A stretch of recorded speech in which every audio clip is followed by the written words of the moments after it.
Olá, as boas-vindas a você. Este é o podcast Radar Direitos Humanos, um podcast do Departamento de Advocacy da Diocese Anglicana de Brasília, Igreja Episcopal Anglicana do Brasil.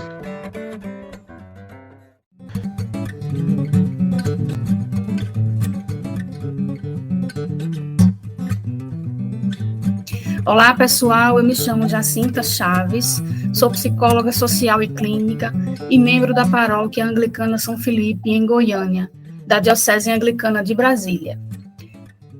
Falo em nome do Departamento de Advocacy da nossa Diocese. Dou boas-vindas a todas as pessoas ouvintes do nosso programa de podcasts, onde temos a oportunidade de aprender um pouco mais e de conversar a respeito das relações entre a nossa Igreja Episcopal Anglicana do Brasil e os direitos humanos.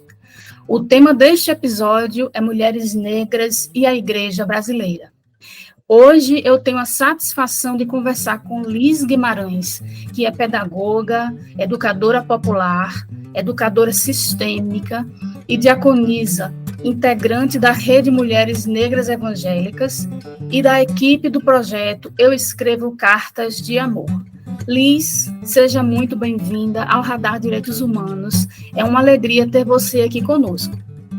Olá, gente. É um privilégio também poder partilhar esse espaço, de diálogo e sobre um tema também tão caro para nós, enquanto pessoas de igreja, em especial as mulheres pretas no contexto da Igreja Evangélica Brasileira, porque a igreja é parte da sociedade, então ela não fica isenta ou diferenciada das práticas que ocorrem na sociedade. E se a vida das mulheres negras enfrenta desafios na sociedade de construção, é sempre muito importante. Quero agradecer também ao Radar por essa oportunidade. Liz, nos conta qual a denominação da igreja que você faz parte e como tem sido sua trajetória desde que você se deu conta do racismo estruturado e mantido dentro das igrejas. Então, eu sou de tradição batista, permaneci na Igreja Batista até mais ou menos 2010, 2011. Em 2011, por conta do meu encontro com meu companheiro, Raiz André, migrei para a Igreja Metodista do Brasil e permaneço nela até esse momento.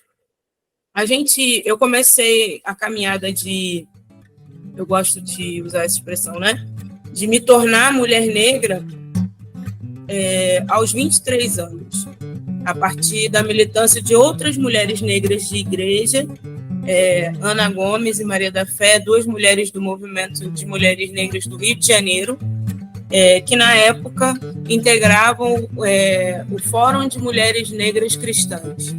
E aí, pela mão delas, eu pude ingressar no movimento de mulheres negras, numa articulação com a sociedade civil, e desse momento despertar para perceber as minhas diferenças em relação ao meu grupo de jovens, naquela época, mas reportando também ao período da adolescência, despertar para perceber as distinções socioeconômicas entre as meninas pretas como eu e as outras meninas não negras no contexto da igreja, despertar para perceber que talvez uma inadequação que era apontada na minha maneira de ser e de agir, como se eu não estivesse adequada, como se eu não aprendesse, na verdade é porque o meu corpo estava tendo que ser enquadrado a uma dinâmica que não era a natural, que não era a dinâmica de poder ser e estar de forma tranquila. Era uma dinâmica que precisava corresponder a uma expectativa. Então, essas foram as primeiras percepções. Depois, ao longo do tempo e da trajetória também, eu fui começando a perceber outras questões, e aí mais assim ligadas ao cotidiano da sociedade de uma maneira geral, e que, infelizmente, a igreja não fica de fora. Infelizmente, o pecado do racismo ainda não está desnaturalizado tal e qual outras práticas pecaminosas, né? Hoje a gente olha com estranheza para práticas pecaminosas que vão de encontro ao Código Penal, algumas práticas pecaminosas que vão de encontro ao Código Civil, como a sonegação de impostos, mas o racismo é alguma coisa que vai de encontro à legislação brasileira, é crime e também é pecado. Só que a gente não tem a mesma régua para enxergar o racismo e ele, infelizmente, está nas nossas relações dentro da igreja. Liz, e dentro dessa atuação, desse percurso, dessa trajetória que você fala, eu fiquei pensando assim, quais teologias podem oferecer ou oferecem sustentação ao trabalho de base de pastorais que desenvolvem ações de enfrentamento ao racismo nas igrejas? Olha, eu penso que o fazer teológico que começa na observância de Jesus de Nazaré é muito importante. Porque, sobretudo nos tempos recentes, a gente tem uma inclinação muito grande a prestar atenção, a valorizar o primeiro ou o Velho Testamento, como a gente aprendeu a chamar. Por ser também um registro do cotidiano de pessoas vivendo suas histórias, com uma localização geográfica e uma localização temporal específica e diferente da nossa, talvez ele não ofereça os elementos que a gente precisa, tal e qual Jesus consegue fazer. Por quê? Jesus tinha um traço muito importante na sua trajetória, que era conviver com as pessoas, estar com as pessoas, dialogar com as pessoas, amar as pessoas. A partir desse ponto, né, eu acho muito interessante, por exemplo, a convivência de Jesus com Judas, porque eu imagino que, para além que alguns evocam, né, da onisciência de Jesus, ele deve ter percebido ao longo da trajetória que, como a gente costuma dizer no Rio, eu sou natural do Rio de Janeiro, apesar de estar em Salvador hoje em dia, Judas ia vacilar. E mesmo assim ele seguiu caminhando com Judas. Então, eu percebo que o primeiro pressuposto estar na perspectiva do Jesus de Nazaré. O outro ler a Bíblia entendendo que ela é um relato de pessoas vivendo suas histórias e que existem sim preceitos que são importantíssimos para o nosso cotidiano, princípios que são inegociáveis. O primeiro deles é o do amor. Deus é o Deus do amor, e que a gente precisa olhar o relato bíblico nessa perspectiva, nos orientar por ele, mas sem nunca perder de vista a régua do amor. Por que eu digo isso? Porque qualquer que seja a teologia que a gente se aproxime, sem esses pressupostos no início da caminhada, eu sou tendenciosa a pensar que isso pode redundar em racismo, em opressão, porque eu vou estar mais apegada à teologia, seja ela qual for, a corrente teológica, ou a perspectiva, ou o prisma pelo qual eu olho o texto bíblico, do que as pessoas. Então, eu penso que antes ou no início de qualquer que seja a escolha que eu faça, seja ela uma escolha que valoriza mais o relato ou uma que valoriza mais a forma de olhar para o relato bíblico, precisa ser orientada por Jesus de Nazaré, precisa ser orientada pelo amor. Maravilha, Liz. É muito importante, muito interessante essa visão que você traz, né? Acho que realmente é uma base, é a base, né, estrutural de todo esse trabalho. Muito grata por essas colaborações até agora. E aí, aproveitando, eu quero perguntar quais as dificuldades mais desafiadoras encontradas na manutenção da prevenção e do enfrentamento ao racismo cotidiano nas igrejas, e como os coletivos e comunidades têm conseguido resistir nesse enfrentamento. Olha, eu não consigo te dizer, Jacinta, que tem uma resistência. Eu acho que o racismo ele ainda está muito, muito na nossa cultura da igreja, né? Ele ainda está muito presente nas nossas relações, ainda talvez de uma maneira mais ampla, não caiu a ficha, nós não, enquanto igreja no Brasil, nós não nos demos conta de que o racismo é pecado. Para a gente é um incômodo, é algo que ali no 13 de maio, que nem era para mencionar, mas enfim, as pessoas insistem, ali no 25 de julho, ali no 20 de novembro, se menciona, mas não está tudo bem. Está tudo bem na história da igreja brasileira, parte da nossa expansão ter acontecido como forma de manter mão de obra escravizada. E se a gente for, né, em busca da história da igreja no Brasil, a gente vai encontrar que parte da expansão da igreja protestante no Brasil se deu para quê?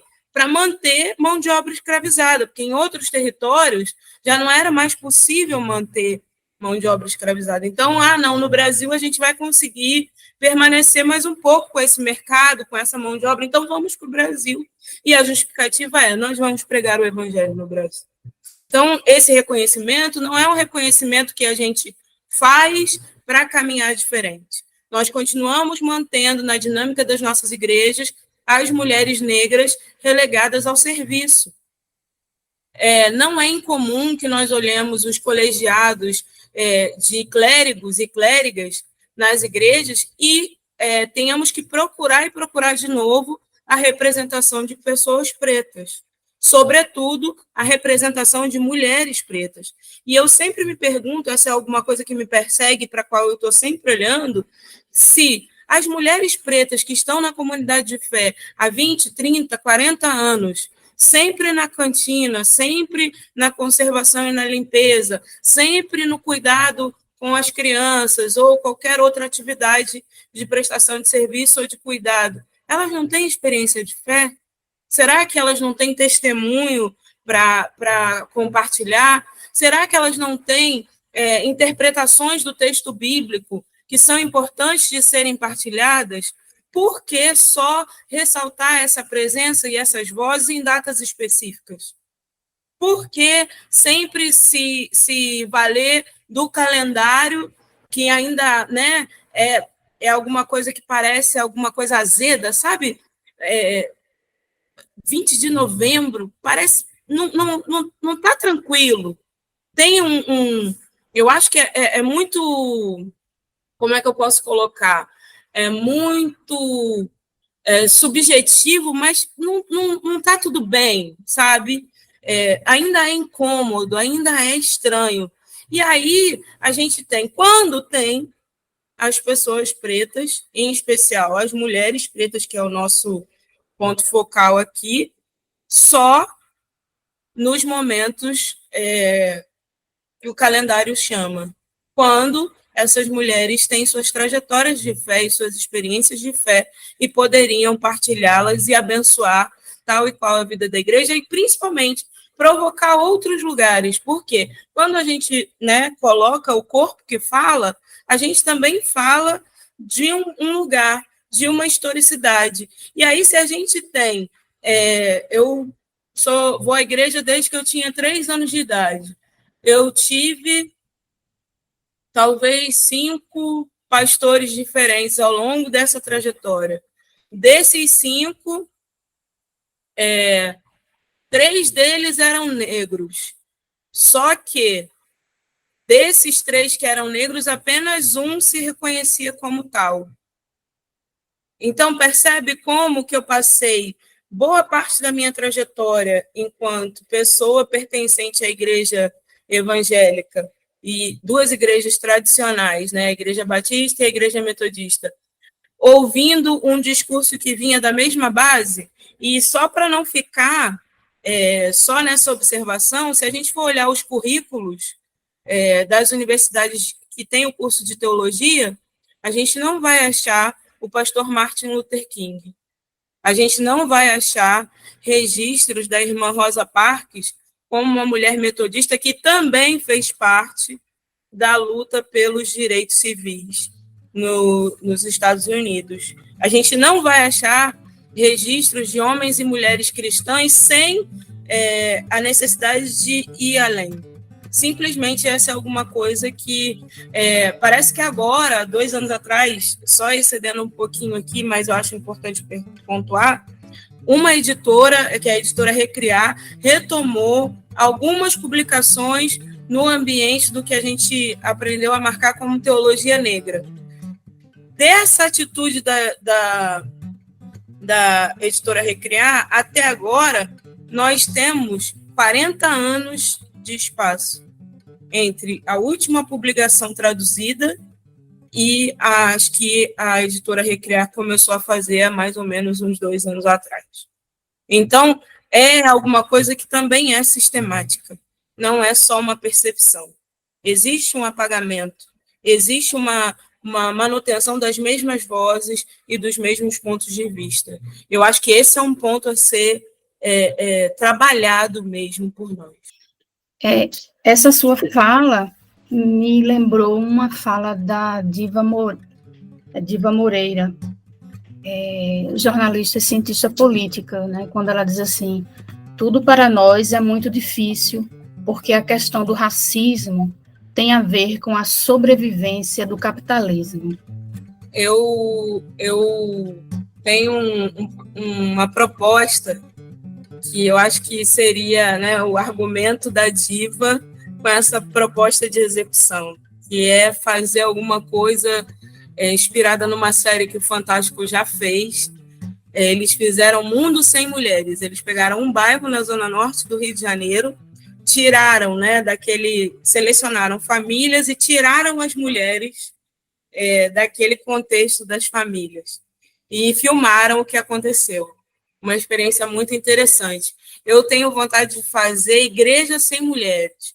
Pegar uma igreja aí de mais ou menos 150, 200 membros, de mais ou menos aí uns 50, mais de 50 anos de organização, e tirar todas as mulheres e ver o que acontece. E observar o que acontece no cotidiano da igreja. Então, eu acho que é mais ou menos por aí, né, como a Diva colocou. Tem uma característica, eu preciso da irmã que frita coxinha na cantina, porque se ela não for fritar, que vai fritar. Se eu preciso da irmã que limpa a igreja voluntariamente, ou eu já tive a tristeza de ver contextos mais perversos, mulher presa em condições análogas à escravidão. Precisa da irmã que trabalha na limpeza e na conservação do espaço, porque aquele corpo está para isso. Veja, não é uma funcionária. Às vezes até tem uma bondade, assim, né? Porque a irmã estava precisando trabalhar. Poxa, será que aquela irmã não pode desenvolver o trabalho em outro lugar? Ou será que aquela mesma pessoa... eu convivi há alguns anos com uma moça que eu acho que durante mais de limpeza e na conservação da igreja. Durante esses 15 anos, ela não quis outras coisas, não era possível para a instituição, e aí já me refiro não só àquela igreja local, mas à instituição da qual ela fazia parte, proporcionar que ela aprendesse alguma outra modalidade de ganho e de subsistência, né? Por quê? Porque está naturalizado que o corpo feminino preto é daquele lugar mesmo, é do lugar da limpeza, é do lugar da cozinha, é do lugar do serviço. E como que isso acontece de forma natural? A gente não acha estranho perceber esses corpos nesses lugares. A gente acha estranho, sim, talvez haverá estranhamento se eu coloco um corpo que está ali sempre no serviço, no lugar central da palavra, no lugar central do anúncio, no lugar central da condução das celebrações, entende? Aí talvez haja estranhamento, talvez haja protesto, talvez haja... Eu acho que essa é uma questão para a gente, né? Que a gente percebe a presença do racismo, mas a gente não percebe que nós temos trabalhadoras e cuidadoras nos nossos ambientes que são mulheres negras e que talvez quisessem outras histórias e não vivem outras histórias por falta de oportunidade, né? porque não tiveram acesso às oportunidades. E o quanto, às vezes, a gente se nega.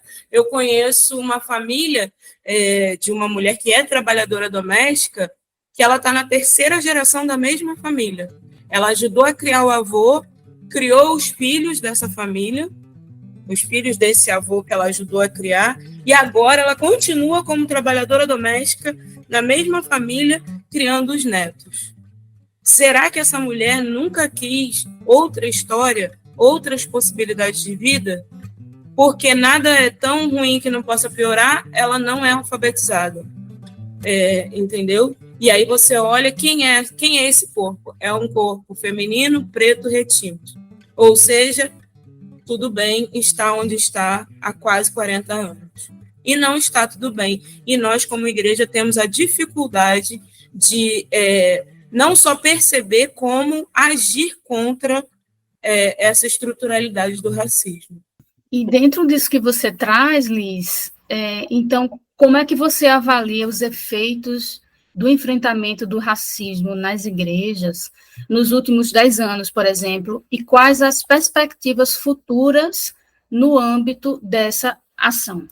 Olha, temos avanços e retrocessos, né? Nós vivemos, enquanto Brasil, enquanto país, eu acho, um contexto muito complexo, muito complexo.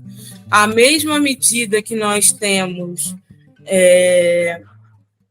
acessos à informação, ao diálogo, a materiais, nós também temos uma postura muito refratária, sobretudo por parte das lideranças eclesiásticas, a essas informações, a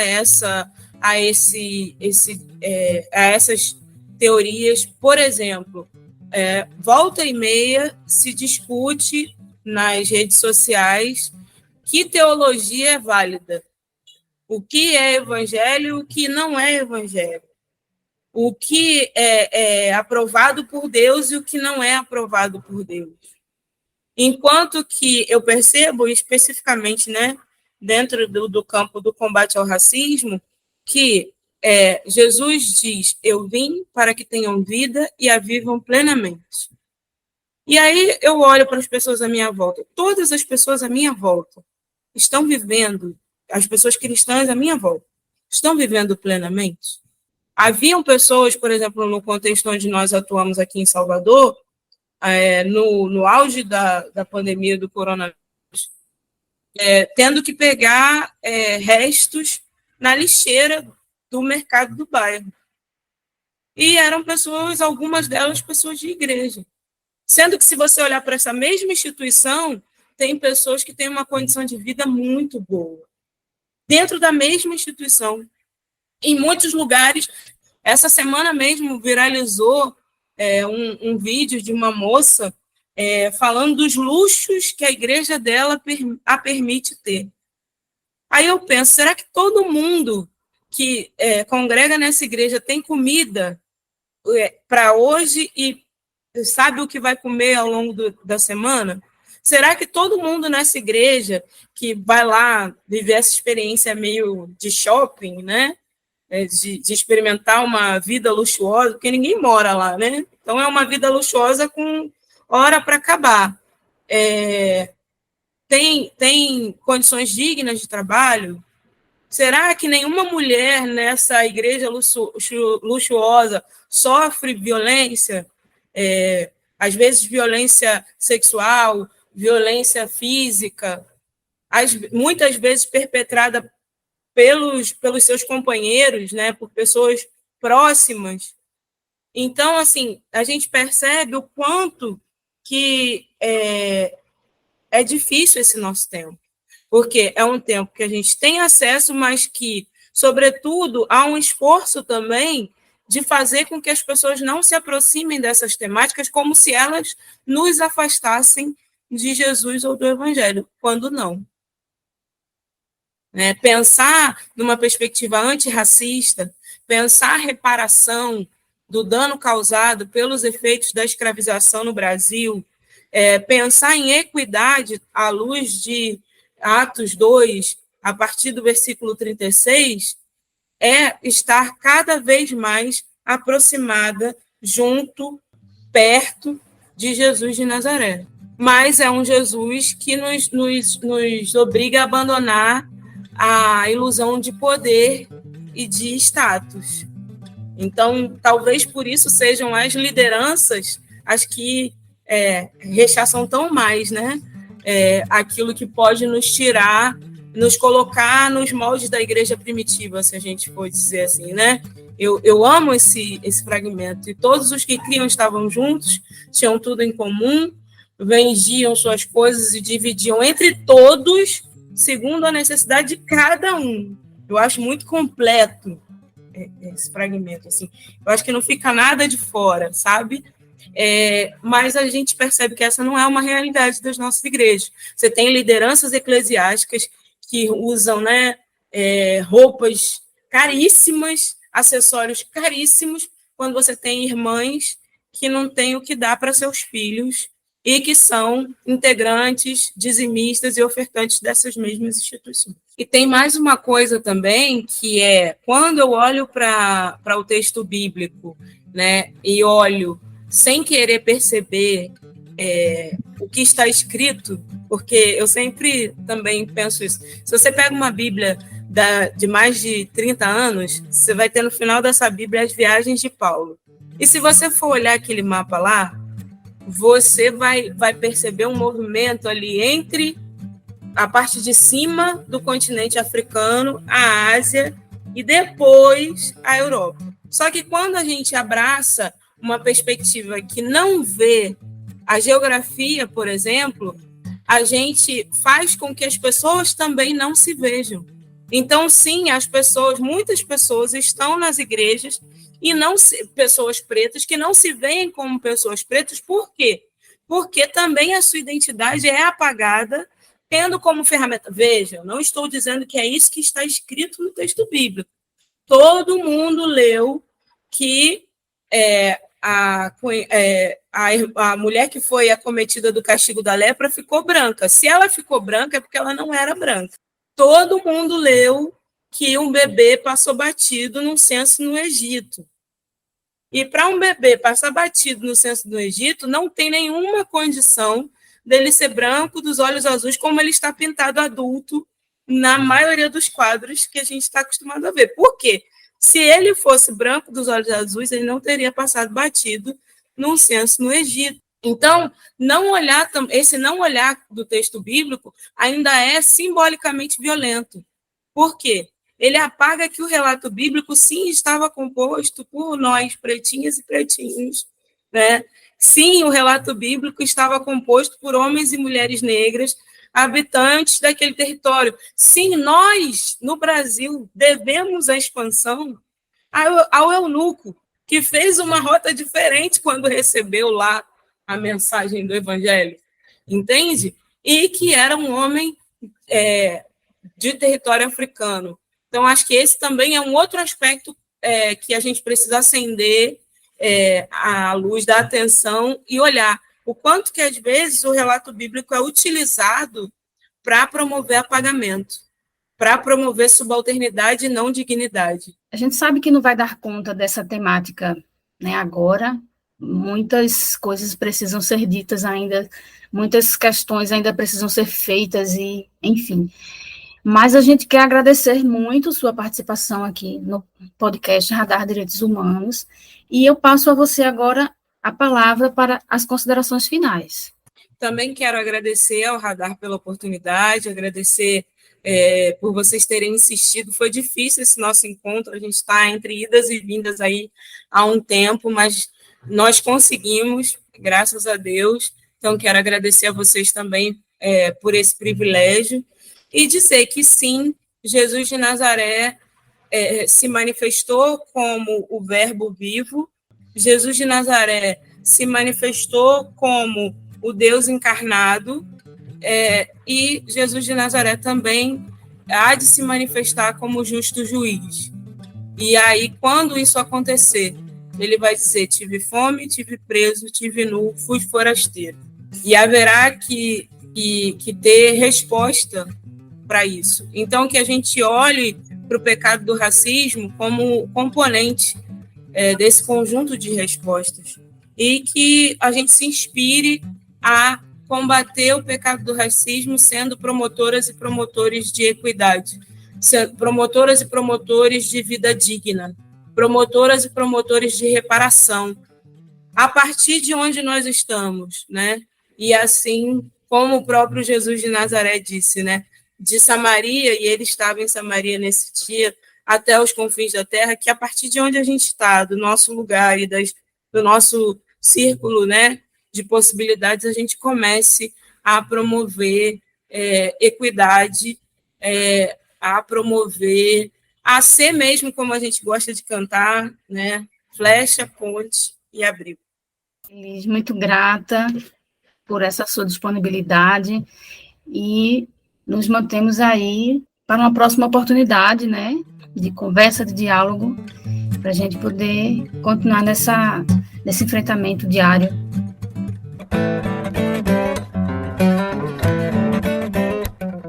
Este foi o podcast Radar Direitos Humanos, da Diocese Anglicana de Brasília, Igreja Episcopal Anglicana do Brasil. Produção e apresentação, Reverendo Rodrigo Esfiuca.